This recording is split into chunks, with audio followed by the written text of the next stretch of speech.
Hi everyone, and welcome back to another video where I'll be highlighting diverse people in STEM. Now, diversity isn't just linked to skin color, ethnicity, or gender. Diversity can be found in the human brain, neurodiversity. And these differences can determine the way we learn, the way we think, and the way we act in social settings. Now, the people that we refer to as neurodivergent, their brains don't necessarily function in a way that falls into the dominant or typical standard of our society.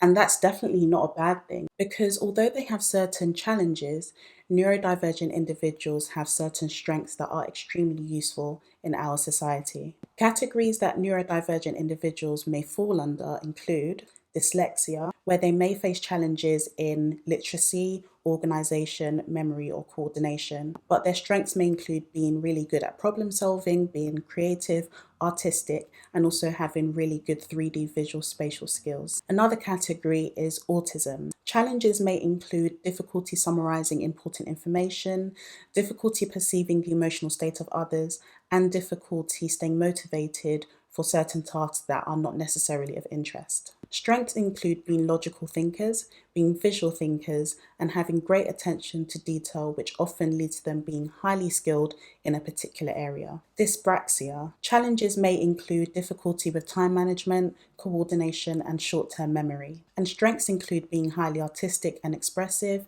being great strategic thinkers, and problem solvers. Attention deficit hyperactive disorder, also known as ADHD. Challenges may include difficulty concentrating and maintaining focus, restlessness, and difficulty with organization. Strengths include being energetic, working fast, creativity, and having good communication skills. There are definitely more categories that neurodivergent individuals fall under, but I've just chosen to highlight a few.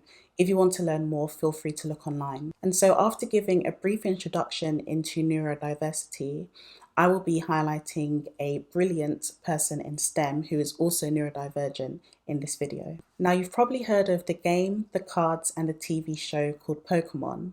Well, the person who created this is Satoshi Tajiri.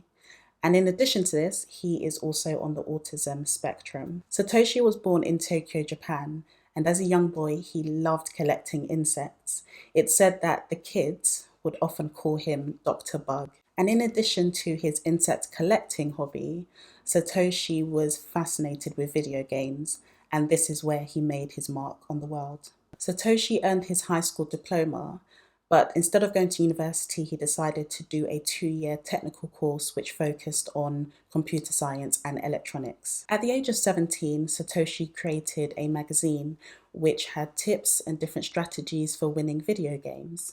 But at one point, he realized that he could make better video games than the ones that were currently out.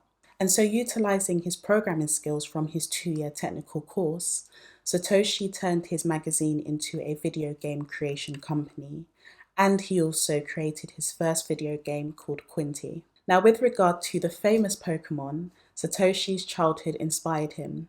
His love for catching insects became the concept for this game. For Satoshi, it wasn't just a case of playing a game against another player.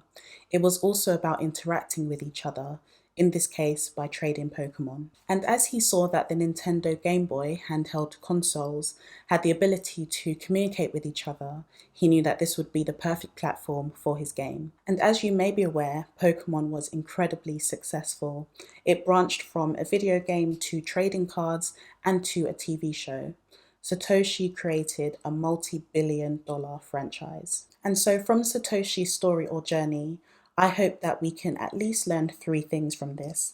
The first being that a formal university degree, or lack thereof, does not determine your ability. Secondly, neurodivergence shouldn't be viewed as a deficit or a disease. Neurodivergent individuals process information differently. They think outside of the box, which enables them to be much more creative.